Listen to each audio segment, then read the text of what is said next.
పెట్టింటారు, ఏం చేస్తారు, ఇట్లా అంటారు. కానీ ఆ కాలంలో చక్కగా దిగి ఆ దేవాలయంలో దర్శనం చేసుకున్నారని ఆ అమ్మ కోడలు అడిగేసరికి ఆ పెళ్ళికొడుకు గొప్ప నా భార్య ఎంత భక్తి, ఎంత ప్రేమ, ఎంత ఆనందాన్ని సంతోషపడి సందర్భపడిపోయి దేవాలయంలో పిలుచుకుని వెళ్ళారు.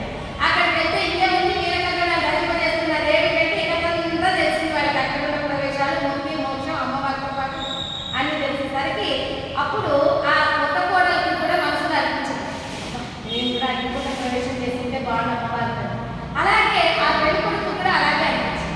అప్పుడు వాళ్ళు ప్రదక్షిణాలు చేసి వచ్చి ఆ లోపలికి వచ్చి అర్చకుల వారి దగ్గర సంకల్పం చెప్పుకుంటుండగా ఆ పంతులు అయ్యా మీ సంకల్పం బయటికి చెప్పుకోండి అన్నారు.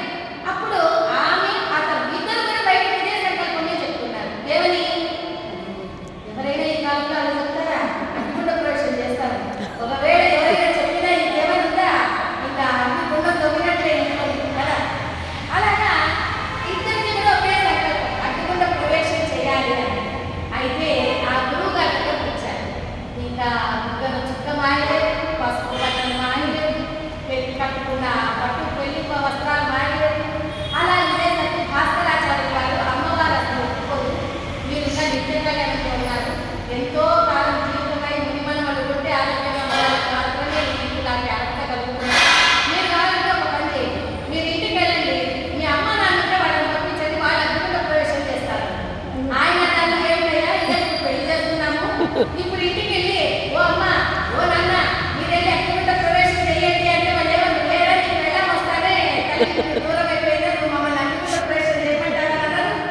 అందులో వాళ్ళకి అసలే పాలించదు, వాళ్ళకి ఆరోగ్యం కాలేదు, వీళ్ళు వెళ్ళినాక వాళ్ళు తలుపులు తప్పితే 3 గంటలు ఏదో తలుపులు బాగుకొని వీళ్ళు వెళ్ళి మళ్ళీ వాళ్ళు చెప్పి వాళ్ళు గుర్తొచ్చి వాళ్ళు ఒప్పుకొని వచ్చి అయ్యే వరకు ఇక్కడ అగ్నిగుండ ప్రవేశం ఉంటుంది కనుక ఇదంతా కుదిరదా లేదు, మేము అగ్నిగుండ ప్రవేశం చేసే తీరాలి అని పట్టుబట్టారు. అప్పుడు ఇక చేసేది లేక ఎలాగా భాస్కరాచార్య వాళ్ళు అనుకుంటుండగా అప్పుడు అమ్మవారి అక్కడ సాక్షాత్కరించారు. ఎందుకంటే ఇక వాళ్ళు లిమిట్స్ దాటిపోయారు. మీరు అగ్నిగుండ ప్రవేశానికి మాకు అర్హత ఇవ్వకపోతే ఇదే దేవాలయంలో ఇక్కడే మేము ఆత్మహత్య చేసుకునేస్తాం, ఏవో వదిలేసుకుని చనిపోతామని భయాలు చేస్తారు. అప్పుడు అమ్మవారి అక్కడ ప్రత్యక్షమే ఆత్మహత్య మహాదోషం, మహాపాపం కనుక ఇలాంటివి చేయకూడదని అదెంతో చెప్పింది. మనకి రోజుల సమయం లేదు అదంతా చెప్పడానికి. అయితే అమ్మవారు ఇక వాళ్ళ భక్తికి మెచ్చి అమ్మవారు అగ్నిగుండ ప్రవేశం వాళ్ళ చేయడానికి నూతన దంపతులకు అవకాశం ఇచ్చింది. అయితే వాళ్ళు అప్పుడే వివాహం చేసుకున్నారు, అగ్నిగుండ ప్రవేశం చేస్తున్నారు, ఇక వాళ్ళ సంతానం లేదు, మరి వాళ్ళ గోత్రం ఎలా తెలుస్తుంది?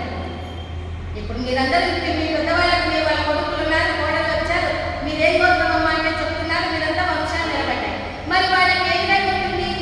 అందుకని అమ్మవారు ఏం చేశారంటే వాళ్ళకి లాభాల గోత్రం. ఏం గోత్రం అమ్మ?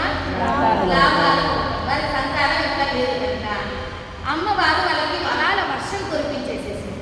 ఏమిటమ్మా వర్షం అని అంటే, వరాలు అని అంటే ఎవరైనా కూడా ఎప్పుడైనా కూడా వ్యాపార స్థలంలో అంగడి తెరవగానే వీరి ఆత్మజ్యోతి, ఈ లాభాల గోత్రీకుల యొక్క ఆత్మజ్యోతి వారు తూకం వేసే కాటా దగ్గర, ఆ కట్టెడరాల దగ్గర, ఆ అంగడిలో ఉన్నటువంటి ఫోటోల దగ్గర జ్యోతి రూపంలోను, ఆ లాక్ వేసే ఆ వీళ్ళ చేతులుంటారు కదా కీసు, ఆ కీసు రూపంలోను, ఆ తాసు కట్టెడ రూపంలోను కూడా వారి ఆత్మజ్యోతి ఉంటుంది. అందుకని మనం ధాన్యానికి వచ్చేటప్పుడు మొట్టమొదట వారినే తలుచుకోవాలి. ఏమని?